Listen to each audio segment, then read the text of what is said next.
నమస్తే today Andhra news bulletin కి స్వాగతం. వార్తల్లోని వివరాలు. రాజధాని అమరావతి నిర్మాణ పనుల పురోగతిపై ముఖ్యమంత్రి చంద్రబాబు నాయుడు సమీక్షా సమావేశం నిర్వహించారు. అమరావతిలోని రాష్ట్ర సచివాలయంలో జరిగిన ఈ సమావేశంలో మంత్రి నారాయణ, పురపాలక, సిఆర్డీఏ, ఏడీసీ ఉన్నతాధికారులు, సిఆర్డీఏ నిర్మాణ పనులు చేస్తున్న కాంట్రాక్టర్లు పాల్గొన్నారు.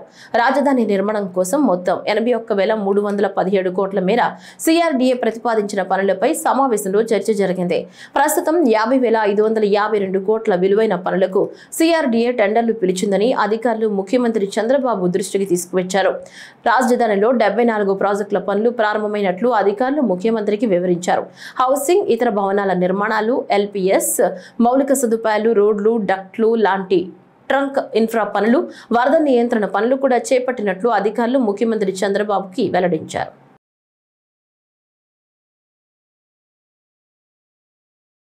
ఆంధ్రప్రదేశ్ నుంచి పొరుగు రాష్ట్రాలకు ఓడరేవులు, విమానాశ్రయాలు, రైలు, అంతర్గత జల రవాణా మార్గాల ద్వారా సరుకు రవాణా చేపట్టేందుకు లాజిస్టిక్స్ కార్పొరేషన్ ఏర్పాటు చేస్తున్నట్లు ముఖ్యమంత్రి చంద్రబాబు నాయుడు తెలిపారు.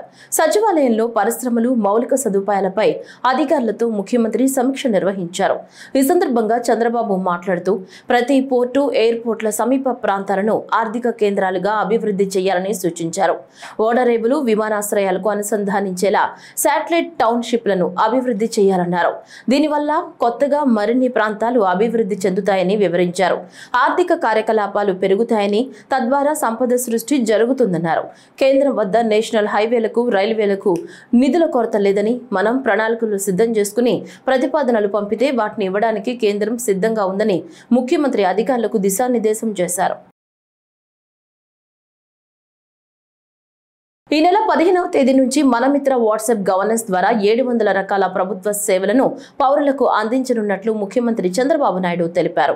అమరావతిలోని రాష్ట్ర సచివాలయంలోని real time governance society RTGS కేంద్రాన్ని ముఖ్యమంత్రి చంద్రబాబు నాయుడు సందర్శించి సమీక్ష నిర్వహించారు.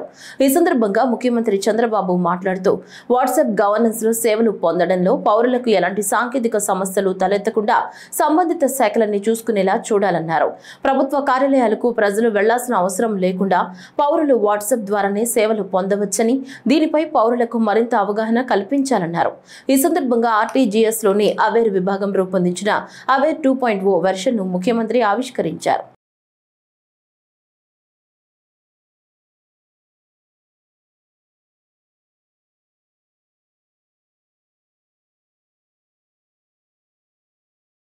గుంటూరు జిల్లా తెనాలిలో క్విట్ ఇండియా అమరవీరుల సంస్మరణ దినోత్సవం కార్యక్రమం జరిగింది. తెనాలి పురపాలక సంఘం ఆధ్వర్యంలో ఏర్పాటు చేసిన కార్యక్రమంలో మంత్రి నాదెండ్ల మనోహర్ పాల్గొన్నారు. ఈ సందర్భంగా రణరంగ చౌక్ వద్ద జాతీయ పతాకాన్ని ఆవిష్కరించి అమరవీరులకు నివాళి అర్పించారు. రాష్ట్రంలో ఆక్వా రంగం పెద్ద ఎత్తున ఉపాధి కల్పిస్తోందని, ఈ రంగానికి నష్టం వస్తే మార్కెట్లో అన్ని రంగాలపై ఆ ప్రభావం ఉంటుందని కేంద్ర ఉక్కు, భారీ పరిశ్రమల శాఖ సహాయ మంత్రి భూపతిరాజు శ్రీనివాస వర్మ అన్నారు. పశ్చిమ గోదావరి జిల్లా భీమవరంలో west Godavari prawn farmers welfare federation సభ్యులు మంత్రితో సమావేశమై వారు ఎదుర్కొంటున్న సమస్యలను ఆయన దృష్టికి తీసుకొచ్చారు. ఈ సందర్భంగా శ్రీనివాస వర్మ మాట్లాడుతూ రొయ్యల రైతుల కష్టాలు తనకు ప్రత్యక్షంగా తెలుసునని, ఆక్వా రైతుల ఇబ్బందులను కేంద్ర వాణిజ్య శాఖ మంత్రి పీయూష్ గోయల్ దృష్టికి తీసుకువెళతారని హామీ ఇచ్చారు. జోన్లతో సంబంధం లేకుండా ఆక్వా రైతులకు సబ్సిడీకి కరెంట్, ఫీడ్ ధర తగ్గించి రైతులను ఆదుకునే విధంగా ముఖ్యమంత్రి దృష్టికి సమస్యను తీసుకుని వెళతానని హామీ ఇచ్చారు. గతంలో కూడా ఒకసారి ట్యాక్స్ విధించినటువంటి సందర్భం, తర్వాత దాన్ని వెనక్కి తీసుకున్నటువంటి సందర్భం కూడా మనకు తెలుసు. ఇవాళ 20% ట్యాక్స్ విధించి మళ్ళీ వారం రోజుల్లో మళ్ళీ ఇంకో 25%. ఇది పొలిటికల్, రాజకీయపరమైనటువంటి, రాజకీయం కూడా కాదు, ఇది దేశాన్ని భయపెట్టడం ద్వారా, బలహీనపరచడం ద్వారా మనం భారతదేశాన్ని కంట్రోల్ తీసుకోవాలి అనేటువంటి ఒక ఆలోచనతో చేశారు అనడంలో కూడా మనకి కామన్ మ్యాన్ కూడా అర్థమయ్యేటువంటి పరిస్థితి. ఇవాళ మన రాష్ట్రం, మన ప్రాంతంలో ఉన్నటువంటి ఆక్వా రైతుల సమస్య కాదు, ఇది దేశానికి సంబంధించినటువంటి ఇష్యూ, దేశంలో ఉన్నటువంటి వాణిజ్య రంగానికి సంబంధించినటువంటి ఇష్యూ. ఈ విషయాలు కామర్స్ మినిస్టర్ డీల్ చేయాలి. అది కూడా క్యాబినెట్లో మాట్లాడుకుని, ఫైనాన్స్లో మాట్లాడుకుని, ప్రధానమంత్రి గారి స్థాయిలో నిర్ణయాలు తీసుకునేటువంటి విషయం. తప్పనిసరిగా నేను పీయూష్ గోయల్ గారిని కలిసి సమస్య యొక్క సీరియస్నెస్ని, పీయూష్ గోయల్ గారు ఎంఓఎస్ ఎవరైతే ఉన్నారో జితేంద్ర ప్రసాద్, ఆయన వ్యక్తిగతంగా నాకు చాలా క్లోజ్ ఫ్రెండ్, ఆయనతో కూడా మాట్లాడాను ఆల్రెడీ ఫోన్లో. పీయూష్ గోయల్ గారిని వ్యక్తిగతంగా కలిసి ఏదైతే ఆక్వా పరిశ్రమ యొక్క సమస్యను వివరించి తప్పనిసరిగా మీరైతే ఒక హామీ 50% ట్యాక్స్ ఏదైతే ఉందో ఇది నిలబడేటువంటిది కాదనేటువంటి ధైర్యం అయితే మీలో ఉంచుకోండి తప్పనిసరిగా. అంటే ఇది ఒక రైతుకే కాదు, దేశానికి సంబంధించి దేశ ప్రతిష్టకి సంబంధించి లేకపోతే ఒక దేశాన్ని బ్లాక్మెయిల్ చేయాలనేటువంటి ఆలోచనతో పెట్టినటువంటి మనం కూడా ఇవాళ బలంగా ఉన్నాం. మనం కూడా సుంకాలు పెంచవచ్చు, ట్యాక్సులు పెంచవచ్చు. ఏదైతే చైనా ఈ రకమైనటువంటి పరిస్థితులు మన మీదకి వచ్చినప్పుడు దాదాపు 100 యాప్లు మనం రద్దు చేసాం, చైనాకి సంబంధించి యాప్ల్ని భారతదేశం. రాష్ట్రంలో గడిచిన 5 ఏళ్లలో ప్రజాస్వామ్యం పరిహాసం అయ్యేలాగా పరిపాలన సాగిందని రాష్ట్ర పౌర సరఫరాల శాఖ మంత్రి నాదెండ్ల మనోహర్ అన్నారు. అన్నమయ్య జిల్లా railway Koduru market yard chairman ప్రమాణ స్వీకార కార్యక్రమంలో మంత్రి పాల్గొన్నారు. ఈ సందర్భంగా మనోహర్ మాట్లాడుతూ గడిచిన ఎన్నికల్లో కూటమి పార్టీ నాయకులు సమిష్టిగా పనిచేసే విజయాన్ని అందుకున్నామన్నారు. ప్రజా సంక్షేమమే ధ్యేయంగా ప్రభుత్వం పనిచేస్తోందన్నారు.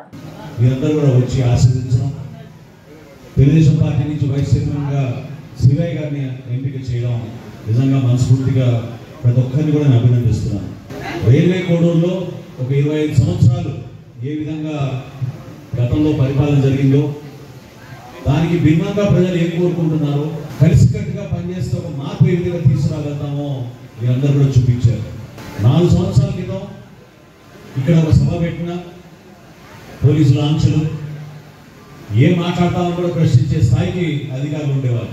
ప్రజాస్వామ్యం గురించి ఏ పార్టీ అయినా సరే ప్రజల్లోకి వెళ్ళినప్పుడు ప్రజల పక్షాన్ని నిలబడి అన్యాయం జరిగినప్పుడు పోరాటం చేసే ఒక బలమైన ఆలోచన రాజకీయ నాయకులకు ఉంటుంది. 2019 ఎన్నికల ముందు మొట్టమొదటిసారి రైల్వే కోడూరుకి పవన్ కళ్యాణ్ గారితో ఆ రోజు వచ్చినప్పుడు ఆ సభలో ఉన్న ఉత్సాహం, ఇక్కడ మీరందరూ కలిగిన ఘన స్వాగతాన్ని ఎప్పుడూ మర్చిపోలేదు.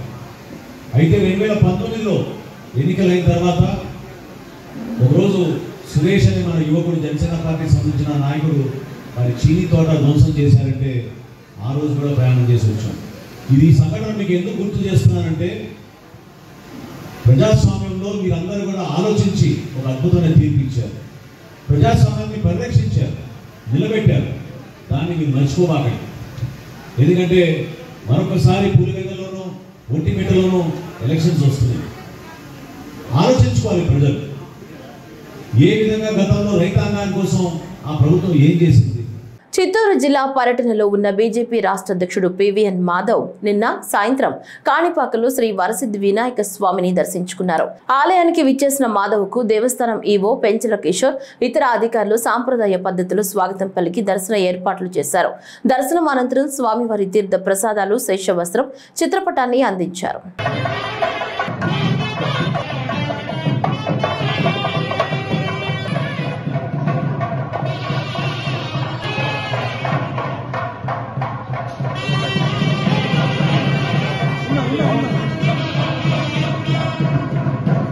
ప్రధానమంత్రి నరేంద్ర మోదీ నేతృత్వంలోని కేంద్ర ప్రభుత్వం పట్టణాలు, నగరాల అభివృద్ధికి ఎంతో కృషి చేస్తోందని బీజేపీ రాష్ట్ర అధ్యక్షులు పివిఎన్ మాధవ్ తెలిపారు. తిరుపతిలో జరిగిన చాయ్ పే చర్చా కార్యక్రమంలో మాధవ్ మాట్లాడుతూ స్మార్ట్ సిటీ పథకంలో భాగంగా రాష్ట్రంలోని తిరుపతి, విశాఖ, కాకినాడలకు ఒక్కో నగరానికి 100 కోట్ల రూపాయల నిధులు కేంద్ర ప్రభుత్వం విడుదల చేసిందన్నారు. అన్ని రకాలుగా స్మార్ట్ కావాలి, మనిషి ఏ విధంగా స్మార్ట్ అవుతాడో నగరాలు కూడా ఆ విధంగా స్మార్ట్ అవ్వాలని చెప్పి దానికి కొన్ని ఎస్డిపి గోల్స్ అని చెప్పి ఏదైతే యునైటెడ్ నేషన్స్ ప్రకటించిన దాంతోపాటు ప్రతి సిటీకి కూడా 100 కోట్ల రూపాయలు సంవత్సరానికి ఇవ్వాలని చెప్పి ఆ 100 కోట్లకి మ్యాచింగ్ గ్రాంట్గా రాష్ట్ర ప్రభుత్వం కూడా 100 కోట్లు ఇవ్వాలని చెప్పి అనుకోవడం జరిగింది. ఆ విధంగా ఆంధ్రప్రదేశ్కు ఉండే వరం ఏంటంటే మొదటి స్మార్ట్ సిటీగా విశాఖపట్నం, రెండవది కాకినాడ, మూడవది తిరుపతి. ఆ విధంగా 3 కూడా స్మార్ట్ సిటీస్గా మార్చడం, అలాగే చివరికి కొత్తగా ఏర్పడిన మన రాజధాని అమరావతిని కూడా స్మార్ట్ సిటీలో కలపడం జరిగింది. అలాగే రెండోది అమృత సిటీ అని చెప్పి అమృత ఆలోచన దాని పథకంలో భాగంగా మన ప్రాంతానికి సంబంధించిన చుట్టుపక్కల ఏదైతే తిరుపతి చుట్టుపక్కల ఉన్న ప్రాంతాలు రేణుగుంట కానీ శ్రీకాళహస్తి కానీ ఏవైతే చుట్టుపక్కల ఉన్న ప్రాంతాలన్నీ కూడా అమృత నగరాలుగా అంటే దీనికి అనుసంధానం చేసే విధంగా వ్యవస్థ చేయడం జరిగింది. ఇవాళ ఏదైతే మన జగ్జీవన్ రామ్ పార్క్ ఉందో ఆ పార్క్ కూడా ఆ నిధులతోనే నిర్మాణం కాబట్టి గత 10 సంవత్సరాల్లో 2000 కోట్ల రూపాయలు మన ప్రాంతానికి పెట్టడం జరిగింది. ఈ నగరంలో command and control system, under ground drainage, electricity కూడా అండర్ గ్రౌండ్ చేసే విధంగా, పార్కులు, స్కూల్స్ వీటిని స్మార్ట్గా చేసే విధంగా మన ప్రాంతంలో జరగడం జరిగింది. రోడ్ల నిర్మాణం, ఇతర సౌకర్యాలు కల్పించడం మాత్రం మున్సిపల్ కార్పొరేషన్ వాళ్ళ నిధులతో చేయాలని చెప్పి ఆ విధంగా విభజన జరిగింది. అలాగే మన ప్రాంతానికి సంబంధించి అతి ముఖ్యం తిరుమల కొండపైకి వెళ్ళే దారి, ఆ విధంగా గరుడ వారధి ఏదైతే మనం భవ్యమైన ఒక ఫ్లైఓవర్ అయితే చూసామో అది కూడా ఆ నిధులతోనే నిర్మాణం కాబడింది. తిరుమల తిరుపతి దేవస్థానం నుంచి కూడా నిధులు తీసుకోవడం జరిగింది. ఆ విధంగా అయితే దురదృష్టం ఏంటంటే ఈ యొక్క స్మార్ట్ సిటీ సంబంధించిన వినియోగం, దాన్ని ముందుకు తీసుకెళ్లే దాంట్లో ఆంధ్రప్రదేశ్ విఫలమైంది. అంటే గత ప్రభుత్వం దాన్ని పూర్తి స్థాయిలో నిధులు ఇవ్వకపోవటం కారణంగా, యూటిలైజేషన్ సర్టిఫికేట్స్ అంటారు, ఆ విధంగా రాకపోవటం కారణంగా మన పనులు మంద గతిన పడటం జరిగింది. ఇందాక సుచరిత గారు చెప్పారు, వర్షం పడితే. ఉమ్మడి కడప జిల్లాలో పులివెందుల, ఒంటిమిట్ట 2 జెడ్పీటీసీ స్థానాల ఉప ఎన్నికలకు పోలింగ్ ప్రశాంతంగా జరిగింది. ఉదయం 7 గంటలకు ప్రారంభమైన పోలింగ్ సాయంత్రం 5 గంటల వరకు బ్యాలెట్ విధానంలో జరిగింది. పులివెందుల 2 ప్రధాన పార్టీల కలిపి 11 మంది అభ్యర్థులు పోటీలో ఉన్నారు. పులివెందుల నుంచి టీడీపీ జెడ్పీటీసీ సభ్యురాలుగా మాజీ ఎమ్మెల్సీ బీటెక్ రవి సతీమణి లతారెడ్డి పోటీ చేస్తుండగా వైసీపీ నుంచి హేమంత్ రెడ్డి బరిలో ఉన్నారు. మొత్తం 15 పోలింగ్ కేంద్రాలు ఏర్పాటు చేశారు. అటు ఒంటిమిట్ట జెడ్పీటీసీ స్థానానికి 11 మంది అభ్యర్థులు పోటీలో ఉన్నారు. ఓటర్లు తమ ఓటు హక్కు వినియోగించుకునేందుకు ఈ ఉదయం నుంచి పోలింగ్ కేంద్రాల వద్దకు తరలివచ్చారు. పోలింగ్ నేపథ్యంలో ఎలాంటి అవాంఛనీయ సంఘటనలు జరగకుండా అధికారులు అన్ని ఏర్పాట్లు చేశారు.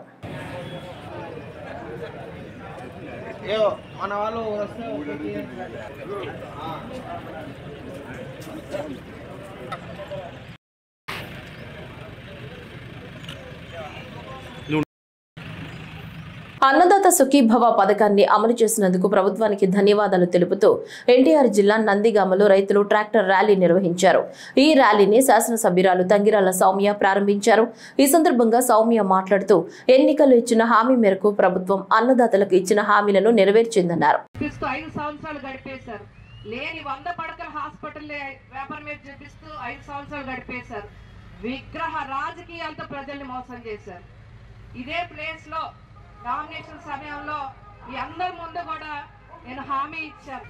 ఏదైతే మన పార్టీకి జరిగిన అన్యాయాన్ని గత కాలంలో, గత వైసీపీ ప్రభుత్వంలో ఏదైతే పోరాటం చేశామో విగ్రహాలకి సమన్యాయం చేస్తామని మనం ప్రతిజ్ఞ చేశాం.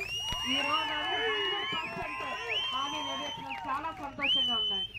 ఆ రోజు మనందరం కూడా నిన్న వాళ్ళు చెప్తున్నారు ఇది రాజకీయ కక్షని, ధర్నాలు, అదేవిధంగా పోరాటాలు చేస్తారు. ఇంతకంటే 10 రెట్లు చేశాం మేము. అర్ధరాత్రి మమ్మల్ని పోలీసులు ఏ విధంగా అడ్డుకున్నారో మేము చెప్పాం. మా స్టాండ్ ఒకటే, మా ఏదైతే మా వినతి ఒకటే, అందరికి కూడా సమన్యాయం చేయండి. మేము అభివృద్ధికి అడ్డు కాదు. మీరు రాజకీయ నాయకుల్ని ఒక పక్కన పెట్టి రాజశేఖర్ రెడ్డి గారి విగ్రహాన్ని ఒక పక్కన పెడితే మేము ఊరుకోము. ఎందుకంటే ఆయన గొప్ప నాయకుడు కాదు, దేశ నాయకుల కంటే ఆయన స్వాతంత్ర సమరయోధులు కాదు. అందుకంటే భారత రాజ్యాంగ నిర్మాత అంబేద్కర్ గారు ఉన్నారు, ఈ దేశానికి స్వాతంత్రం తెచ్చిన గాంధీ గారు ఉన్నారు, పొట్టి శ్రీరాములు గారు ఉన్నారు. వీళ్ళందరినీ పక్కన పెడేసి ఏదో ఆయన మహానేతలాగా ఆయన ఒక్క విగ్రహాన్ని ఈ నందిగామంతా చూడాలని చెప్పి అత్యంత ఎత్తుకు పెడితే మాత్రం మేము ఒప్పుకోమని చెప్పాము. అదే దాని మీద మేము పోరాటం చేశాం.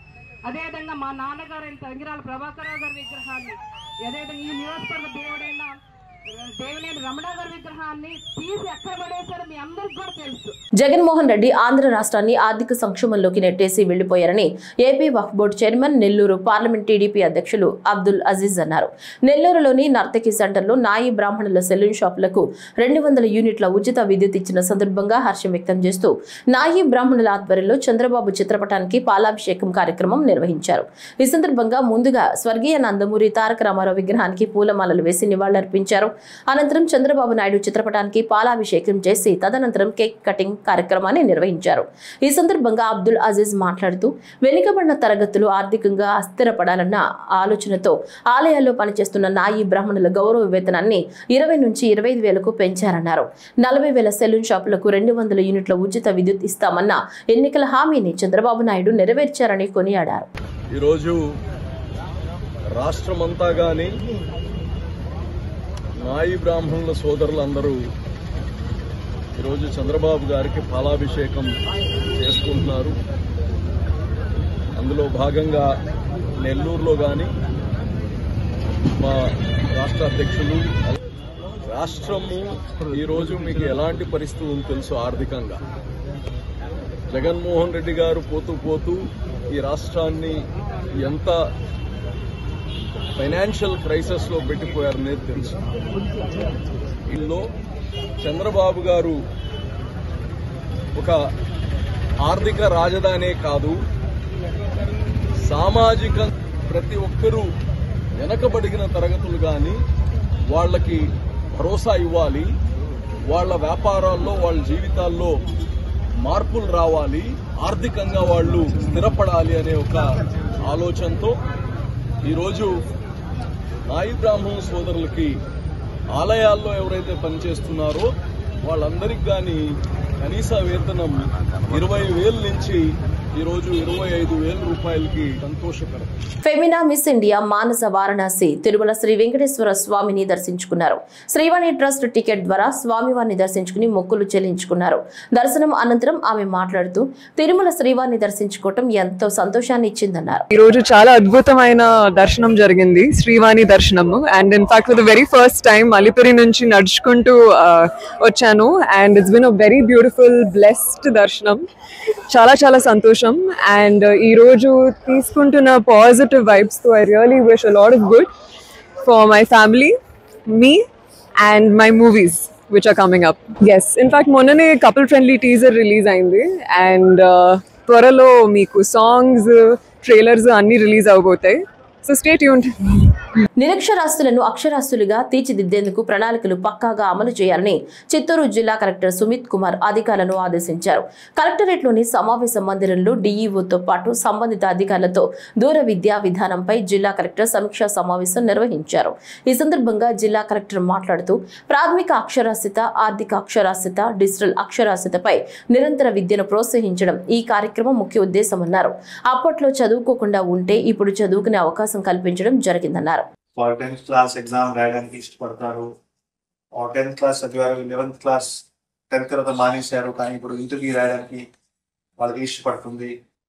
Then they can enroll and వాళ్ళకి మెటీరియల్ ఇంట్లో ఇవ్వడం జరుగుతుంది, వాళ్ళు చదువుతారు, ఎగ్జామ్ రాసేసి డిగ్రీ వస్తుంది. సో ఇది ఒక ½ an hour వీడియో కాన్ఫరెన్స్ చేసేసి నెక్స్ట్ ఒక 5 days లో అక్కడ లోకల్ హెచ్ఎం ద్వారా 100 రూపీస్ ఫీ ఇచ్చేసి రిజిస్ట్రేషన్ చేసేస్తే బెటర్ అవుతుంది. TV day is speed and next to 3 to 4 days time for push time on the party. So we are push here. So I expect one video conference by you in the first half tomorrow. వాళ్ళందరూ EPM staff ఉంటారు. అవసరం ఉంటే technical assistant CCs కూడా join అయితే better అయిపోతుంది. అందరికి ఒకసారి instruction వెళ్తాం. What are the drop down formal education లో మిస్ అయ్యారు, వాళ్ళకి ఒక అవకాశం ఇస్తుంది, ఒక డిగ్రీ వస్తుంది. ఆ డిగ్రీ ద్వారా ఏమైనా benefits start. Now we see the compassionate appointment, so many people. So conditional appointment is to 7th class pass, 10th class now. So please do this conference and so that more and more number of people can be registered. Sure. And more officers will help you. All the staff are like only. ఎన్నికల్లో ఇచ్చిన హామీలను కూటమి ప్రభుత్వం నెరవేరుస్తుందని Kakinada city శాసనసభ్యుడు వనమాడి కొండబాబు అన్నారు. కాకినాడ పట్టణంలో చేనేత వర్గానికి చెందిన పలువురు చేనేత కార్మికులు ప్రభుత్వానికి ముఖ్యమంత్రి చంద్రబాబు నాయుడుకు ధన్యవాదాలు తెలుపుతూ ర్యాలీ నిర్వహించారు. ఈ ర్యాలీలో పాల్గొన్న కొండబాబు మాట్లాడుతూ తెలుగుదేశం పార్టీ ఎప్పుడు అధికారంలోకి వచ్చినా బడుగు బలహీన వర్గాల అభ్యున్నతికి అధిక ప్రాధాన్యత ఇచ్చిందన్నారు. నేతలందరూ కూడా ఈ రాష్ట్రంలో చేనేత కార్మికులందరూ కూడా సంతోషంగా ఆనందంగా ఉన్నారండి. మామూలు సంతోషం కాదండి. వారితో పాటు నేను కూడా ఈరోజు శాసనసభ్యులుగా సంతోషిస్తున్నాను, ఆనందిస్తున్నాను. ఈ కూటమి ప్రభుత్వం ముఖ్యమంత్రి చంద్రబాబు నాయుడు గారు ఏదైతే ఈరోజు నేతన్నలకి ఈరోజు భరోసా కల్పించారో ఆనందాన్ని సంతోషాన్ని వ్యక్తం చేస్తున్నాను కూడా ఈ సందర్భంగా తెలియజేస్తున్నాను. మనకి దేశానికి స్వాతంత్రం వచ్చింది. దేశానికి స్వాతంత్రం వచ్చినప్పుడు కూడా కానీ ఆంధ్ర రాష్ట్రంలో బడుగు బలహీన వర్గాల మటుకి స్వాతంత్రం రాలేదండి. బడుగు బలహీన వర్గకి స్వాతంత్రం ఎప్పుడు వచ్చిందంటే ఈ రాష్ట్రంలో ఆంధ్ర రాష్ట్రంలో ఎన్టీ రామారావు ముఖ్యమంత్రి అయిన తర్వాత, ఆయన వచ్చిన తర్వాతే ఈ రాష్ట్రంలో బడుగు బలహీన వర్గాలకి స్వాతంత్రం వచ్చిందని ఈ సందర్భంగా తెలియజేస్తున్నా. ఆయన వచ్చిన తర్వాత బడుగు బలహీన వర్గాలకి రిజర్వేషన్ కల్పించి రాజకీయంగా కానీ అన్ని రంగాల్లో రిజర్వేషన్ కల్పించి ఆ రోజు నాకు గౌరవించాడు ఆయన. కానీ బడుగు బలహీన వర్గాలకి ఆర్థికంగా స్వాతంత్రం రాలేదండి. ఆర్థికంగా స్వాతంత్రం ఎప్పుడు వచ్చిందంటే ఈ రాష్ట్రంలో నారా చంద్రబాబు ముఖ్యమంత్రి అయిన తర్వాతే బడుగు బలహీన వర్గాలకి నేతన్నలకి స్వాతంత్రం వచ్చిందని గర్వంగా చెప్తాను కూడా ఈ సందర్భంగా తెలియజేస్తున్నా. ఎందుకంటే మీ అందరికీ తెలుసు, ఆ రోజున కులవృత్తుల మీద ఆధారపడి ఉండేవారు. నేతన్నలే కానీ, అలాగే కల్లుగీత కార్మికులు కానీ, మత్స్యకారులు కానీ, అన్ని వర్గాల ప్రజలు కూడా కులవృత్తుల మీద ఆధారపడి బతికేవారు, నాయి బ్రాహ్మణ్స్ కానీ. అలాంటి వాళ్ళందరూ కూడా కులవృత్తులు పాడైపోతే, కొనుక్కోవడానికి కూడా డబ్బులు లేకపోతే ఆ రోజున ఆర్థికంగా బీసీ కార్పొరేషన్ ద్వారా పనిముట్లు ఇచ్చి ఆర్థికంగా బలపరచడం జరిగిందండి. దేశభక్తి, జాతీయ సమైక్యత భావాలను ప్రపంచవ్యాప్తంగా చాటి చెప్పాలనే ఉద్దేశంతో ప్రధాని నరేంద్ర మోదీ పిలుపు మేరకు హర్ ఘర్ తిరంగా కార్యక్రమం రాష్ట్ర వ్యాప్తంగా కొనసాగుతుందని రాష్ట్ర వ్యవసాయ శాఖ మంత్రి కింజారపు అచ్చెన్నాయుడు అన్నారు. శ్రీకాకుళంలో సూర్యమహల్ జంక్షన్ నుంచి 7 రోడ్ల జంక్షన్ వరకు జరిగిన జాతీయ పతాక ర్యాలీని సోమవారం సాయంత్రం ఆయన ప్రారంభించారు. ఈ సందర్భంగా ఆయన మాట్లాడుతూ స్వాతంత్ర దినోత్సవం నాడు జిల్లాలో ప్రతి ఇంటిపై మువ్వన్నెల జెండా ఎగురవేసి దేశ సమైక్యతను చాటాలని పిలుపునిచ్చారు. ముఖ్యమంత్రి చంద్రబాబు నాయుడు విజన్ 2047 సంకల్పానికి అనుగుణంగా ప్రతి ఒక్కరూ దేశం, రాష్ట్రాభివృద్ధికి కృషి చేయాలన్నారు. స్వాతంత్ర్యం కోసం ప్రాణాలర్పించిన అమరవీరుల త్యాగాలను స్మరించుకుంటూ వారికి నివాళులర్పించాల్సిన అవసరాన్ని గుర్తు చేశారు. భారత ప్రభుత్వం, ఇటు రాష్ట్ర ప్రభుత్వం కలిసి హర్ ఘర్ తిరంగా అనే పేరుతో ఈ 4 రోజులు దేశంలో ప్రతి ఒక్కరిని చైతన్యపరచాలి, ప్రతి ఒక్కరిలో దేశభక్తిని పెంపొందించాలని ప్రధానమైనటువంటి ఉద్దేశంతోనే ఈ కార్యక్రమాన్ని తీసుకున్న విషయం ప్రతి ఒక్కరికి తెలియజేస్తున్నారు. ప్రతి విషయానికి జాతి ఉంటుంది, మతం ఉంటుంది, కులం ఉంటుంది, ప్రాంతం ఉంటుంది. కానీ ఈ విషయంలో జాతి లేదు, మతం లేదు, కులం లేదు, ప్రాంతం లేదు. ప్రతి ఒక్క పౌరుడి చేతిలోనే, ప్రతి ఒక్కరి ఇంటి మీద, ప్రతి కార్యాలయం మీద త్రివర్ణ పతాకం రెపరెపలాడాలి, దేశభక్తిని పెంపొందించాలనే ఉద్దేశంతోనే ఈ కార్యక్రమాన్ని ఇంత భారీ స్థాయిలో తీసుకున్న విషయం ప్రతి ఒక్కరికి తెలియజేస్తూ అందరూ కూడా దీన్ని తూచా తప్పకుండా పాటించి ప్రతి ఇంటి మీద జాతీయ జెండా ఎగరాలి, ప్రతి పౌరుడి చేతిలో జాతీయ జెండా ఉండాలి, ప్రతి కార్యాలయంలో కూడా జాతీయ జెండా ఉండాలని ప్రతి ఒక్కరికి మీడియా ద్వారా తెలియజేస్తున్నారు. హర్ ఘర్ తిరంగా కార్యక్రమంలో భాగంగా ఆగస్టు 14వ తేదీ సాయంత్రం గుంటూరు నగరంలో రికార్డు స్థాయిలో 10 కిలోమీటర్ల పొడవు గల జాతీయ పతాకాన్ని ప్రదర్శించనున్నట్లు గుంటూరు నగరపాలక సంస్థ కమిషనర్ పులి శ్రీనివాసులు తెలిపారు. గుంటూరులో ఆయన మీడియాతో మాట్లాడుతూ హర్ ఘర్ తిరంగా ర్యాలీ దేశభక్తి స్ఫూర్తిని పెంపొందించేదిగా సాగుతుందని తెలిపారు. హర్ ఘర్ తిరంగా వెబ్సైట్లో ఇవన్నీ యాక్టివిటీస్ అన్ని కూడా అప్లోడ్ చేసి డాక్యుమెంటేషన్ కూడా తదనంతరము వాళ్ళకి సబ్మిట్ చేయాల్సినటువంటి అవసరం ఉంటుంది. ఇది జిల్లా యూనిట్గా చేయాలి. అట్లనే 14వ తేదీ ఆగస్టు 14వ తేదీ మధ్యాహ్నం 3 గంటలకు మనము ఒక గుంటూరులో ఒక రికార్డు క్రియేట్ చేయబోతున్నాం. మొత్తం భారతదేశం మొత్తం మీద ఈరోజు వరకు ఒక 9 కిలోమీటర్ల మేర మన భారత జాతీయ పతాకం డిస్ప్లే చేయటం జరిగింది. 9 కిలోమీటర్ల డిస్టెన్స్ మేర 9 అడుగుల వెడల్పుతోటి 10 కిలోమీటర్ల డిస్టెన్స్ అనేది మనము ఈరోజు డిజైన్ చేసుకొని, అంటే నగరపాలక సంస్థ ఆధ్వర్యంలో కలెక్టర్ గారి యొక్క ఆదేశాలు, అట్లాగే రాష్ట్ర ప్రభుత్వం ఇటు కేంద్ర ప్రభుత్వం ఇచ్చిన మార్గదర్శకాలు లో ఈ ప్రోగ్రామ్ని డిజైన్ చేసుకుంటున్నాం. ఇది చేస్తే ఈ 10 కిలోమీటర్ల మేర భారత జాతీయ పతాకం డిస్ప్లే చేస్తే మనం ఇండియాలోనే ఒక రికార్డ్ క్రియేట్ చేసిన వాళ్ళు అవుతాం. అది చేయబోతున్నాం. పల్నాడు జిల్లాలో విద్యార్థులు చేసిన భారీ తిరంగా ర్యాలీతో జిల్లా కేంద్రమైన నర్సరావుపేట వీధులు మువ్వన్నెలతో నిండిపోయాయి. స్థానిక బస్టాండ్ వద్ద భారీ త్రివర్ణ పతాకంతో వందలాది మంది విద్యార్థులు పాల్గొన్న ర్యాలీని జిల్లా కలెక్టర్ పి అరుణ్ బాబు జెండా ఊపి ప్రారంభించారు.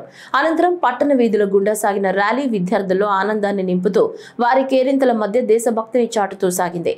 గాంధీ పార్క్ వద్ద ర్యాలీ ముగిసిన అనంతరం పల్నాడు జిల్లా రెవెన్యూ అధికారి మురళి మాట్లాడుతూ మన పూర్వీకులు స్వాతంత్రాన్ని సాధించిన విధానాన్ని మనం గుర్తు చేస్తూ చేసుకుని జాతీయత స్ఫూర్తిని నింపుకునేలా ఈ కార్యక్రమాన్ని రూపొందించిన ప్రధాని మోదీ లక్ష్యాన్ని సాధించాలని విద్యార్థులకు పిలుపునిచ్చారు.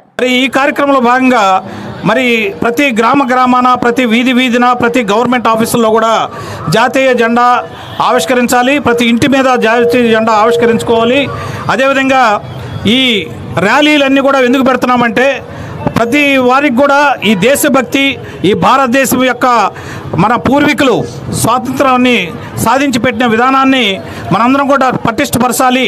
మనందరం కూడా ఒకే కుటుంబంగా ఉండాలి. ప్రతి వాళ్ళలో కూడా జాతీయ భావం అనేది స్ఫూర్తి నింపడానికి ప్రతి ఒక్కరికి కూడా సమైక్యతా భావము, సోదర భావము, స్నేహభావము ఉండాలనే ఉద్దేశం మీద మరి మన ప్రధానమంత్రి గారు ఇచ్చినటువంటి హర్ ఘర్ తిరంగా అనే ప్రోగ్రాంలో భాగంగా క్రమశిక్షణగానే వచ్చారు. తూర్పుగోదావరి జిల్లా గోకవరంలో బీజేపీ ఆధ్వర్యంలో సుమారు 300 మంది విద్యార్థులతో ఘనంగా తిరంగా యాత్ర నిర్వహించారు. గోకవరం గ్రామ దేవత గుబ్బులమ్మ ఆలయం వద్ద తిరంగా యాత్ర ప్రారంభించి మెయిన్ రోడ్ మీదుగా గ్రామ పంచాయతీ ఆఫీస్ వరకు యాత్ర కొనసాగింది. ఈ యాత్రలో గోకవరం ప్రభుత్వ జూనియర్ కళాశాల విద్యార్థులు పాల్గొని సుమారు 150 మీటర్ల జాతీయ జెండాను ప్రదర్శన చేశారు. గోకవరం మండల బీజేపీ అధ్యక్షుడు ఈనకొట్టి బాపన్న దొర ఆధ్వర్యంలో జరిగిన ఈ ర్యాలీలో బీజేపీ సీనియర్ నాయకులు, రాష్ట్ర గౌడ్ కార్పొరేషన్ డైరెక్టర్ మట్ట మంగరాజు, బీజేపీ జిల్లా ప్రధాన కార్యదర్శి Datla Krishnavarma, state council member Satti Venkatareddy, జిల్లా కార్యదర్శి కోన వెంకట సురేష్ ముఖ్య అతిథులుగా పాల్గొన్నారు.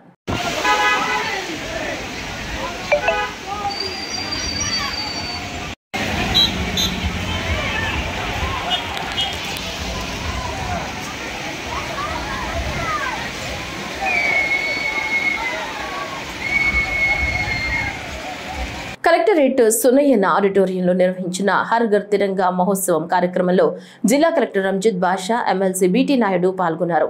ఈ సందర్భంగా జిల్లా కలెక్టర్ మాట్లాడుతూ ఆజాదీ కా అమృత్ మహోత్సవంలో భాగంగా 75వ స్వాతంత్ర దినోత్సవం నుంచి ప్రతి సంవత్సరం కూడా ఆగస్టు 2వ తేదీ నుంచి 15వ తేదీ వరకు హర్ ఘర్ తిరంగా మహోత్సవం కార్యక్రమాలను నిర్వహించుకుంటున్నామన్నారు. ఇందులో భాగంగా ర్యాలీలు, సెల్ఫీ పాయింట్ ఏర్పాటు, క్యాండిల్ లైట్ తదితర కార్యక్రమాలు నిర్వహించామన్నారు. మీకు నేను ఎందుకు చెప్తున్నానంటే ఒకసారి జెండా అంతా మన మైండ్లో రావాలని చెప్పేసి అడుగుతున్న అందరికీ తెలిసిందే. సో అశోక్ ధర్మ చక్రం అంటాం. సో ఇవన్నీ కూడా మనకి నేషనల్ ఫ్లాగ్లో పార్ట్. ఈ నేషనల్ ఫ్లాగ్ని రూపొందించిన వ్యక్తి ఎవరు? పింగళి. ఎక్కడైనా ఏ రాష్ట్రం వారు? ఏ రాష్ట్రం వారమ్మా? ఆంధ్రాలో చేతులు ఉన్నటువంటి బట్లపేట గ్రామంలో అక్కడ ఆయన పుట్టడం జరిగింది. ఆయన గాంధీ గారి ఆశయాలకి ఆకర్షితులై ఆ తర్వాత ఆయనతో పాటు పయనించి ఒక విధంగా ఉంటుంది. ఆ తర్వాత 1947 జూలై 22 మన జెండాని ఆమోదించుకునే టైం వరకు ఫైనల్గా జెండాని రూపొందించిన వ్యక్తి ఎవరు? పింగళి వెంకయ్య. నేను గొప్పగా ఫీల్ అవుతున్న, గర్వంగా ఫీల్ అవుతుంది ఏంటంటే కృష్ణా జిల్లా కలెక్టర్గా నేను చేసినప్పుడు అక్కడ బట్లపల్లి గ్రామానికి ఫస్ట్ టైం ఈ ప్రోగ్రామ్ అక్కడ స్టార్ట్ అయినప్పుడు ఇది ఆజాదీ కా అమృత్ మహోత్సవంలో భాగంగా పరిగెత్తరంగా ఫస్ట్ ఇయర్ అప్పుడు. సో నేను అక్కడికి వెళ్ళినప్పుడు ఆ బట్లపల్లి గ్రామంలో అందరినీ కలవడం జరిగింది. అక్కడ ఆయనకు సంబంధించి ఒక మెమోరియల్ హౌస్ ఒకటి పెద్ద కట్టారు. అంటే ఆయన స్వాతంత్రంలో పాల్గొన్న ప్రతి సన్నివేశాన్ని ఒక పెద్ద మెమోరియల్ హాల్లో పెట్టారు. హర్ ఘర్ తిరంగా కార్యక్రమంలో భాగంగా తిరుపతి మహతి ఆడిటోరియం నుంచి ఎస్వీయూ స్టేడియం వరకు పెద్ద ఎత్తున త్రివర్ణ పతాక ప్రదర్శన ర్యాలీని ప్రారంభించారు జిల్లా collector doctor yes Venkateshwar. Bharat మాతాకి జై అంటూ స్వాతంత్రోద్యమ స్ఫూర్తిని రగిలిస్తూ ప్రదర్శన నిర్వహించారు. భారతమాత వేషధారణలు, చిన్నారులు అందరినీ అలరించారు. అధిక సంఖ్యలో విద్యార్థులు ప్రదర్శనలో పాల్గొన్నారు.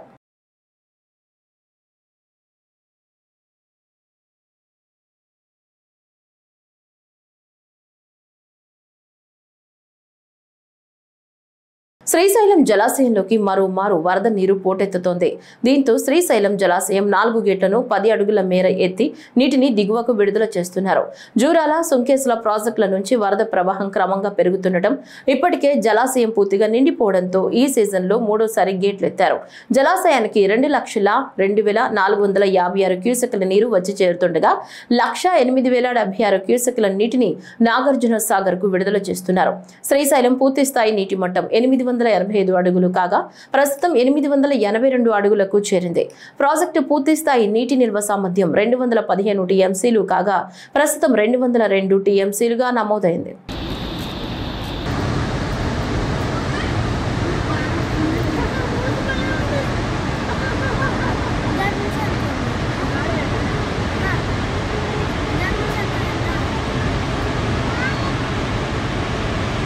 హుజూర్ నగర్ మండలం గోపాలపురం గ్రామంలో గత వారం రోజులుగా దొంగలు హల్చల్ చేస్తున్నారు.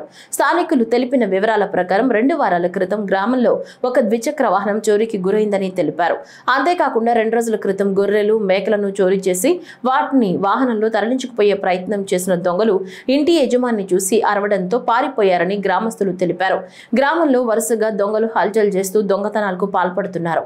దొంగతనాలు అరికట్టడానికి పోలీసులు రాత్రి వేళల్లో 2 సార్లు పెట్రోలింగ్ ఏర్పాటు చేయాలని గ్రామస్తులు కోరుతున్నారు.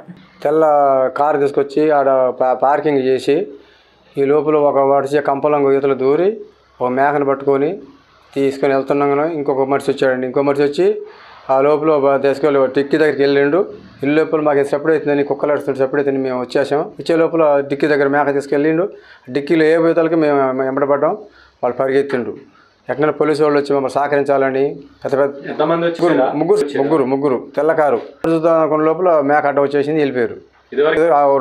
ఒక 3 నెలల కింద ఒక మేక పోయింది, 6 నెలల కింద ఒక మేక పోయింది. ఇది 3వ సారి. ఎట్లా చేసి పోలీసు వాళ్ళు సహకరించాలని మేము కోరుతున్నాం సార్. వాళ్ళు మాకు కాకుండా అటు ఊరు బయట గొల్లవాళ్ళవి కూడా ఒక మేకపోతు పోయింది. మళ్ళీ అవతల ఊరు బయట ఇంకొకళ్ళది ఎరకలది ఒక మేకపోతు పోయిందండి. నారాయణపేట జిల్లా మక్తల్ నియోజకవర్గంలోని సంగం బండ బూత్పూర్ రిజర్వాయర్లను కృష్ణా నది నుంచి నీటిని నింపేందుకు తీసిన ప్రధాన కాలువైన చిన్న గోపులాపూర్ లిఫ్ట్ నుంచి సంగం బండ రిజర్వాయర్ నింపేందుకు తీసిన కాలువకు గత 2-3 రోజుల నుంచి కురుస్తున్న భారీ వర్షాలకు కాలువ గేటు తెగి వర్షపు నీరు మొత్తం కాలువలోకి చేరడంతో కాలువ మొత్తం మట్టితో నిండిపోయింది. దీనివల్ల సంగం బండ రిజర్వాయర్ నింపేందుకు ఆటంకం ఏర్పడుతుంది. అలాగే రైతుల పంట పొలాలకు కూడా తీవ్ర నష్టం ఏర్పడుతుంది. ఇంత జరుగుతున్న అధికారులు ఏమాత్రం పట్టించుకోకపోవడంతో ఈ పరిస్థితి నెలకొందని రైతులు ఆవేదన వ్యక్తం చేస్తున్నారు.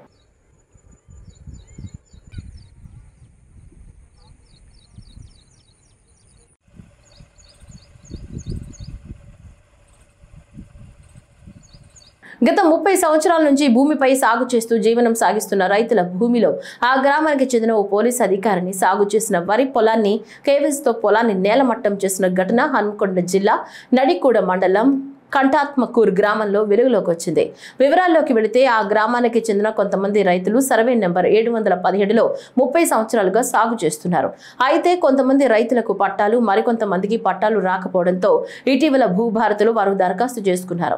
అయితే ఈ విషయం తెలుసుకున్న సదరు అధికారి పంటను ధ్వంసం చేసిన అధికారినిపై సంబంధిత అధికారులు శాఖాపరమైన చర్యలు తీసుకుని మాకు న్యాయం చేయాలని రైతులు ఆవేదన వ్యక్తం చేస్తున్నారు.